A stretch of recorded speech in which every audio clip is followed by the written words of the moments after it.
Irmãos, bom dia, a graça e a paz. É um prazer imenso estar aqui com os irmãos, convite do reverendo Márcio. Minha família está ali, minha esposa Damares, a Sara, a Sofia e o Davi. Estamos aqui felizes e alegres. Irmãos, como o texto foi lido, Mateus capítulo 15, esse texto da mulher cananeia, ele fala sobre uma questão de qualidade, e qualidade ela requer amadurecimento, a qualidade ela requer maturação. Eu quero falar um pouco sobre essa questão de amadurecimento, porque é algo complexo para alguns entenderem, às vezes viverem. Quem aprecia um bom churrasco, assim como eu, e eu gosto muito, o convite ficou até dado para o almoço, espero que tenha um churrasco, mas quem aprecia o churrasco sabe muito bem que a picanha é um dos melhores cortes. E se a gente for analisar, algumas pessoas preferem outros, mas a unanimidade, pode perguntar aí, é picanha. E a picanha maturada, então nem se fala, é deliciosíssima. Essa picanha maturada é aquele negócio assim que a gente come uma vez e depois fala assim, eu já ouvi falar desse negócio, porque o preço está salgado, eu espero que baixe, falaram que ia baixar. Mas ela é mais aromática, ela é mais macia, ela é mais suculenta, ela é mais saborosa, e a sua qualidade é superior às demais. E eu fiquei pensando o seguinte, caramba, mas como que essa picanha maturada, qual que é a diferença dessa picanha a maturada para outra picanha? Bom, eu fiz uma pesquisa, e a picanha maturada, ela passa por um processo lento e natural de amaciamento da carne. Eu fiz uma pesquisa super interessante, ele fala o seguinte, olha, a picanha maturada é nada além do que uma carne que começou a se decompor. Mas calma, não jogue no lixo o bifão comprado a preço de ouro, porque a maturação é uma decomposição sem putrefação. Quando um animal é abatido, a circulação sanguínea, ela para e os músculos ficam contraídos numa condição chamada de rigor mortis. E com o tempo, as enzimas da própria célula, ela começa a se decompor e decompõe as fibras da proteína e o músculo volta a relaxar. E se a carne é congelada logo após o abate, ela fica dura. Por isso que toda a carne, quando ela tem que passar por um período de descanso após o abate, antes de ser congelada para transporte. E a picanha maturada está aí. O X da questão da picanha maturada para a outra está nesse ponto, porque o período mínimo, normalmente, é 24 horas, mas a picanha maturada, esse período de maturação é de 8 a 12 dias. E além de ser de 8 a 12 dias, ela tem que ficar numa temperatura e numa umidade rigorosamente controlada, porque se passar muito, aparecem as bactérias, se passar menos, ela congela. É um negócio interessante. Irmãos, eu achei isso interessante, por quê? Porque note que o fator relevante do processo de maturação é tempo e temperatura. Esse é o diferencial desse tipo de corte, da picanha maturada. Então, qualidade, ela requer maturação. Qualidade requer maturidade. Irmãos, de amadurecer é um processo lento, e é um processo, às vezes, doloroso. Ficar à mercê do tempo e da temperatura de Deus, para cada um de nós, crescer não é algo fácil. O processo de maturação, ele não é tão saboroso assim. E o texto que a gente leu é uma grande prova disso. Imagine você chegar diante de alguém, desesperado, precisando de ajuda, sem ter aonde e a quem recorrer, e essa pessoa, de repente, ela não diz uma palavra, e quando ela diz, ela age com indiferença, e quando você insiste, ela parece ainda te insultar. Poucas coisas, irmãos, são mais dolorosas do que o silêncio, a indiferença e a grosseria. Principalmente quando nós estamos precisando de ajuda dessa pessoa. Mas à primeira vista é exatamente assim que Jesus age com essa mãe desesperada.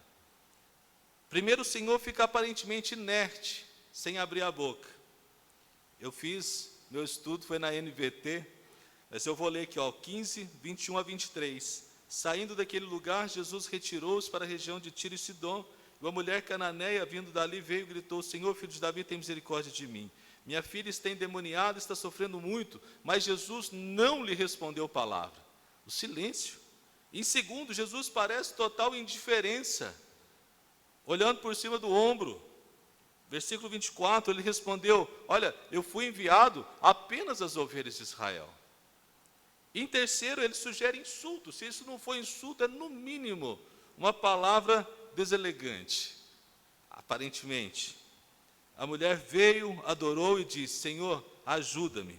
E ele respondeu: não é certo tirar o pão dos filhos e lançá-lo aos cachorrinhos. Meu Deus, tudo isso vindo do Senhor. Logo do Senhor alguém poderia pensar. Para alguns parece chocante, preocupante. Às vezes alguns poderiam estar pensando o seguinte: que Deus é esse que humilha as pessoas? Parece uma palavra de humilhação. Por que tratar essa mulher assim, de uma forma tão grossa? Não é possível. Mas esse texto ele é inspirado por Deus, ele está aqui na Bíblia. Foi algo que o Senhor permitiu que acontecesse e está aqui. O que o Senhor quer nos ensinar com isso? E algumas vezes, irmãos, só fazer a leitura desse texto, eu ficava reflexivo também em relação a isso. Até que eu entendi o seguinte, que a resposta, ela vem no último verso do parágrafo. Jesus respondeu: mulher, grande é a sua fé. Essa mulher, essa frase, aliás, ela salta aos olhos como uma espécie de segredo do cofre desse texto, porque a chave é isso. Tudo que Jesus fez e tudo que ele falou girava em torno desse fato. Mulher, grande é a sua fé. Grande, adjetivo de intensidade, tamanho. Irmãos, e a história dessa mulher nos ensina como Deus amadurece a fé do seu povo, tornando uma fé de qualidade. Porque a Bíblia fala que sem fé é impossível agradar a Deus. Sem fé não há esperança, sem fé não há amor, sem fé não há alegria. Portanto, irmãos, eu quero trazer hoje algumas formas, fatores que o Senhor usa no processo de amadurecimento da nossa fé. E o primeiro que eu trouxe aqui é o silêncio cortante. O processo de maturidade da nossa fé se dá pelo silêncio cortante de Deus. Mateus 15, 21 a 23a. Saindo daquele lugar, Jesus retirou-se para a região de Tiro e Sidom. Mulher cananeia, natural dali, veio gritando: Senhor, filho de Davi, tem misericórdia de mim. Minha filha está endemoniada e sofrendo muito. Mas Jesus não lhe respondeu palavra. O silêncio, irmãos, é um instrumento cortante. Assim como um bisturi, às vezes ele pode matar, ele pode ferir, depende da forma como ele é usado. Deus, com uma precisão cirúrgica, ele sabe como ninguém usar o silêncio para cortar onde precisa ser cortado, para extirpar, às vezes, aquilo que precisa ser extirpado. Porém, irmãos, o silêncio na mão dos pecadores, como nós, às vezes sangra até a morte, às vezes machuca as pessoas. Veja, por exemplo, a situação de muitos lares, em que cônjuges não se falam, pais e filhos não se conversam, irmãos que se afastam, parentes que não trocam palavras.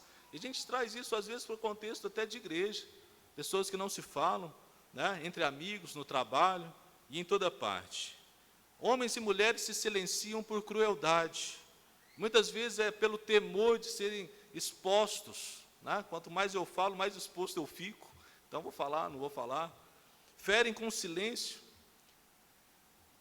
em relacionamentos para não serem feridos. Por maldade não falam.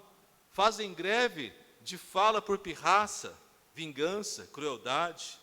Em nossas mãos, irmãos, nas mãos de pecadores, o silêncio é capaz de matar lentamente. Ela causa, às vezes, hemorragias fatais na alma das pessoas. Mas o silêncio de Deus nunca é por vingança, irmãos. O silêncio de Deus não é sinal de crueldade, não é fruto de pirraça. O silêncio de Deus é cortante, faz sangrar, mas não mata. ele tem como objetivo remover da alma o pecado, a incredulidade e qualquer transgressão ou iniquidade. O silêncio de Deus é cirúrgico, isso é muito claro nesse texto. Porque eu começo a analisar, irmãos, que Deus soberanamente ele arquiteta esse encontro. Ao dizer que Jesus se retira das proximidades de Jerusalém para a região de Tiro e Sidom, Mateus está nos trazendo algo importante, porque essa é a única vez que o Senhor, durante o seu ministério terreno, ele sai da região dos judeus e vai para a região dos gentios. E o Evangelho quer nos mostrar que Jesus ele veio para salvar e buscar os perdidos de todos os lugares. E outro fato que revela a soberania de Deus arquitetando esse encontro entre Jesus e a mulher cananeia é a expressão que Mateus usa no versículo 22. Saindo daquele lugar, Jesus retirou para a região de Tiro e Sidom, e eis que uma mulher cananeia, natural dali, veio a ele. Irmãos, Deus prepara os encontros para atrair e salvar o seu povo. A iniciativa é dele, e somada à sua graça irresistível, nos faz ir a ele pela fé. E essa mulher é filha do sofrimento, irmãos. Nada e nem ninguém conseguiu libertar a filha que sofria horrores nas garras do demônio. Aquela era uma região de grande envolvimento com sistemas religiosos demoníacos e, consequentemente, a possessão demoníaca poderia ser algo comum. E desesperada, depois de tantas coisas, essa mãe corre com gritos, pedindo misericórdia por ela e pela filha. Irmãos, tal atitude é um ato de fé. E por que é um ato de fé?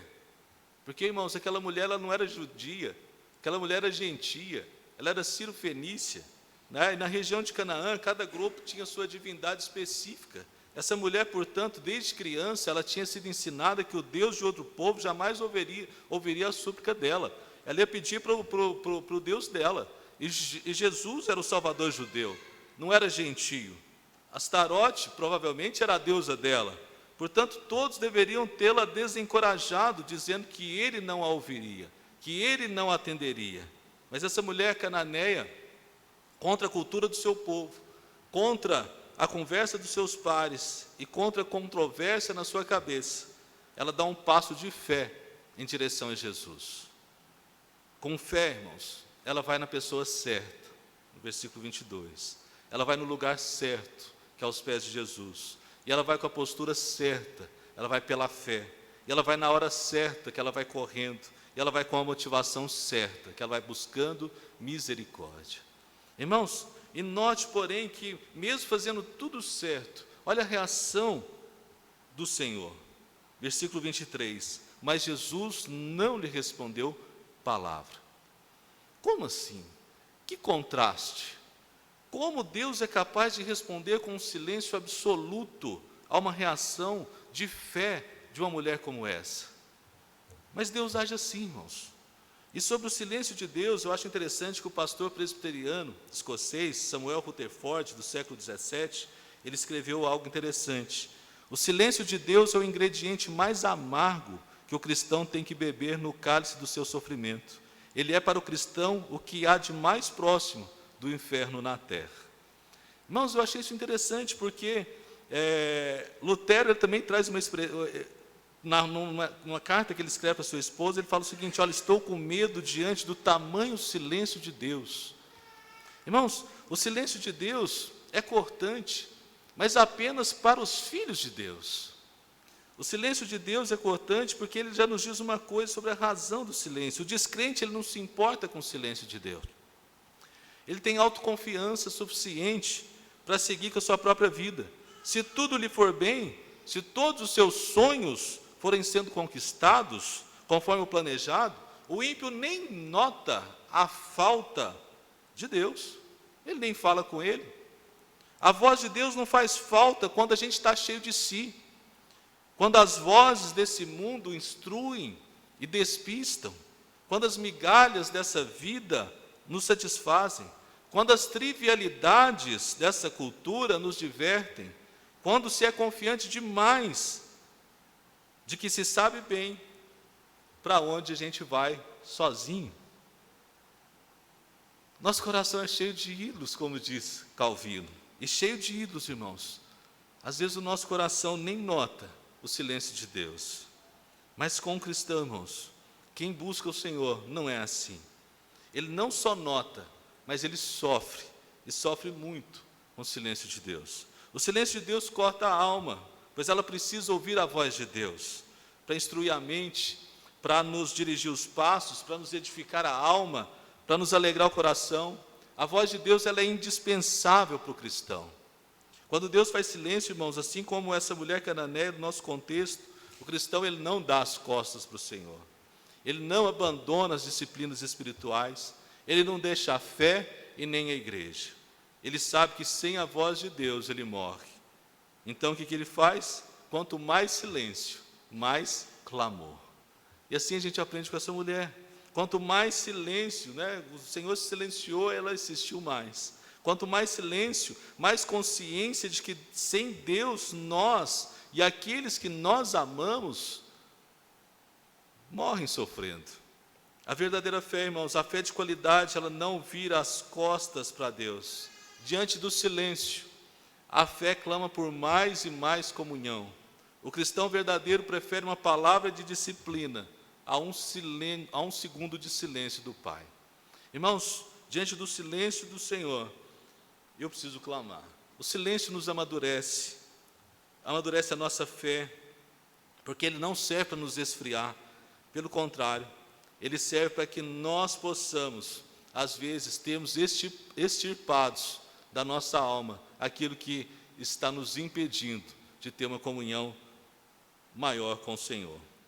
Ele nos tira toda a autossuficiência, todo o orgulho, toda a vaidade, toda a distração, carnalidade, esperanças vãs e passageiras, ilusões mundanas, até que sobre no coração apenas a fome de Deus. Quando Deus, pelo Espírito, revela a nós que nós estamos perdidos nesse mundo sem Cristo, todos padecemos sofrendo. E o silêncio de Deus evidencia mais ainda a nossa necessidade dele. João Calvino coloca assim: pelo conhecimento de si mesmo, da sua própria ignorância, fraqueza, incapacidade, depravação, corrupção, cada um é não apenas incitado a buscar a Deus, mas até como que conduzido pela mão até achá-lo. Irmãos, o silêncio de Deus, para quem deles já provou, só acentua mais o desejo de mais de Deus. Use, portanto, irmãos, o silêncio de Deus a seu favor. O silêncio de Deus amadurece a fé. O segundo fator, irmãos, que eu vejo no processo de amadurecimento da fé é a palavra penetrante de Deus. Versículo 23 e versículo 24. Mas Jesus não lhe respondeu palavra. Então seus discípulos se aproximaram dele e pediram: manda embora, pois vem gritando atrás de nós. E ele respondeu: eu fui enviado apenas às ovelhas perdidas de Israel. Aparentemente, que crueldade. Depois do silêncio, uma palavra assim de rejeição. Por que Jesus agiu assim? Por que ele falou assim? A palavra de Jesus, ela tem como objetivo penetrar o peito da gente, transformando e encorajando o coração. Lembre-se, irmãos, que Jesus está fora dos limites da terra do povo de Deus. Ele está distante de Jerusalém, e porque supostamente é o lugar onde todas aquelas pessoas deveriam crer nele, já que ele era o Messias. Mas todos lá o rejeitam. Fora de lá, porém, há essa mulher, irmãos. Essa mulher, uma cananeia, uma mulher cirofenícia. Ela, ao contrário das ovelhas perdidas de Israel, não o rejeita, não o repele. Ela o aceita com fé e clama a ele por misericórdia, chamando ele por um título messiânico, filho de Davi. Ao dizer que ele havia sido apenas enviado às ovelhas perdidas de Israel, Jesus estava fazendo pelo menos duas coisas com essa palavra. Primeiro, irmãos, arrancando dessa mulher uma confissão de fé ainda mais profunda. Note que depois de usar o título messiânico, filho de Davi, ela agora o chama de uma forma mais respeitosa, Senhor. Ou seja, o filho de Davi é Senhor. O Messias é o Senhor, ele é o Messias. Segundo, a palavra penetrante de Jesus está usando um exemplo da fé dessa mulher para confrontar os incrédulos fariseus. Enquanto as ovelhas perdidas de Israel para quem ele havia sido enviado rejeitam, essa mulher cananeia o honra com fé. Irmãos, mais tarde, toda vez que essa mulher se lembrasse do dia da sua conversão, ela seria encorajada pela forma como Jesus confrontou os incrédulos, honrando a sua fé. Irmãos, a palavra penetrante do Senhor, portanto, estimula e encoraja a fé. A princípio, pode parecer repugnante, radical, excludente, mas depois ela se torna doce como mel. Sem a palavra, irmãos, não nasce a fé. E sem a palavra não tem como se nutrir o que já nasceu. O processo de amadurecimento da fé se dá pela palavra penetrante do Senhor.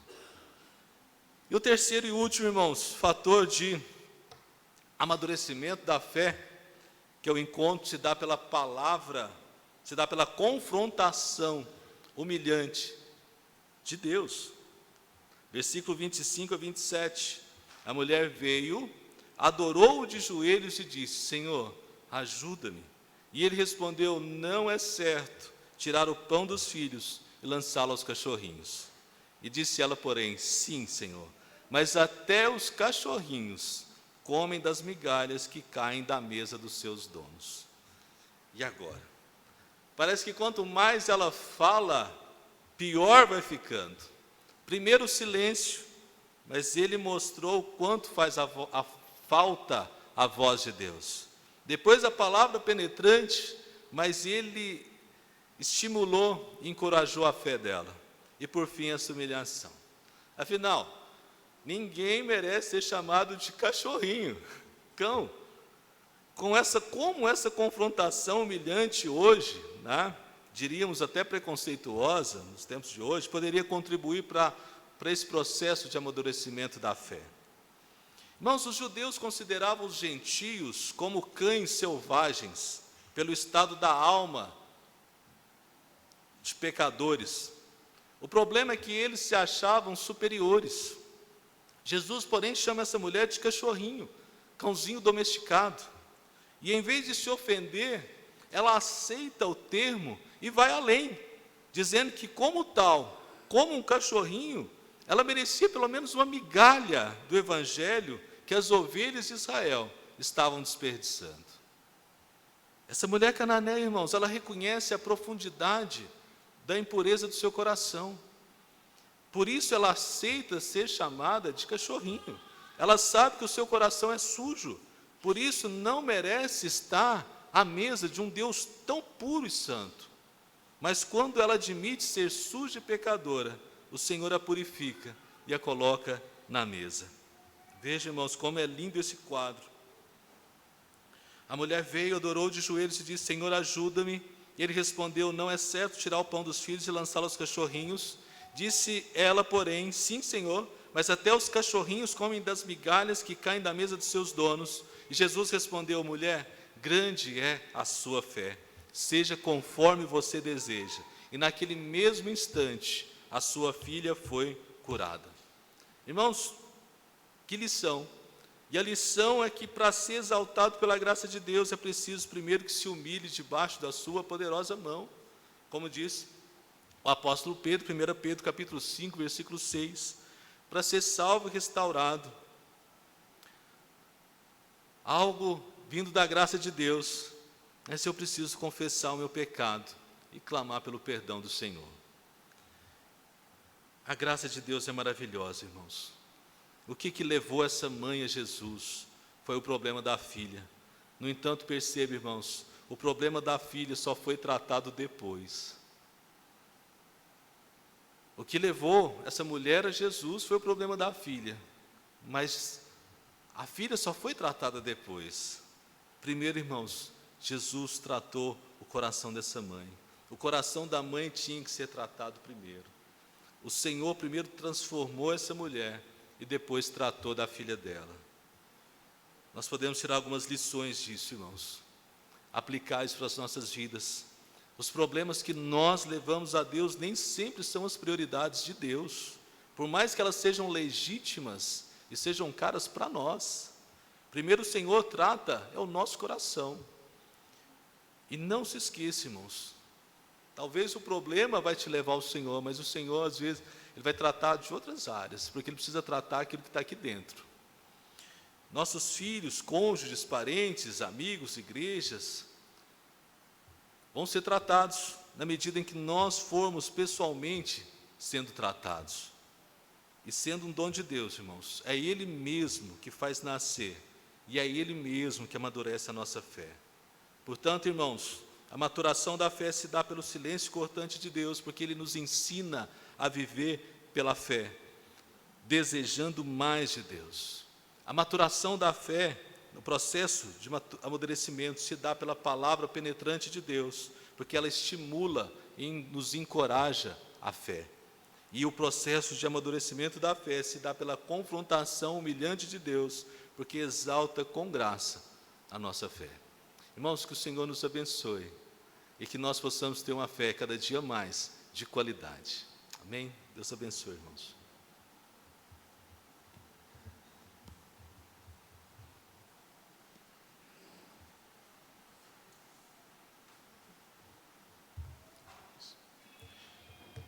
Meus irmãos, nós vamos cantar um último hino para encerrar o culto desta manhã. É o hino de número 92, A Fé Contemplada.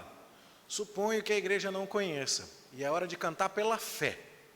Depois de ouvir sobre fé e cantar na hora da fé, nós vamos errar com fé, tá bom? Mas é um hino que nós vamos ouvir também. Pode ficar de pé já, por gentileza. Nós vamos ouvir uma estrofe e o coro sendo tocados, e depois a gente canta a primeira, e aí na segunda vai errando com um pouco mais de segurança, e na terceira erra com tudo, tá bom? E assim a gente avança. Cantemos.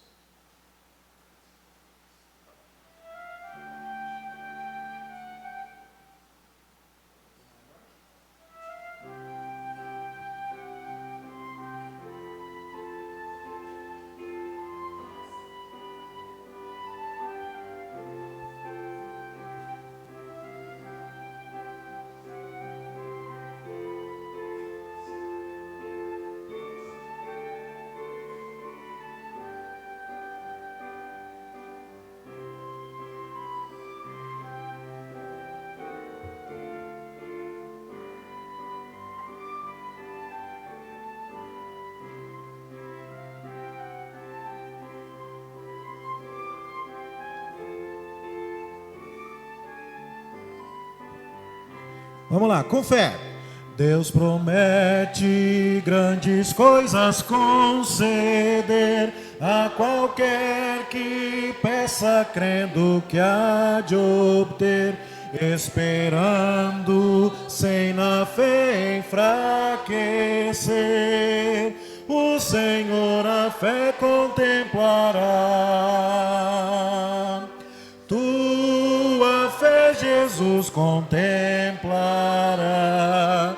Sim, o que Jesus promete dá. Ele vê o coração e responde à petição. Tua fé, Jesus, contemplará.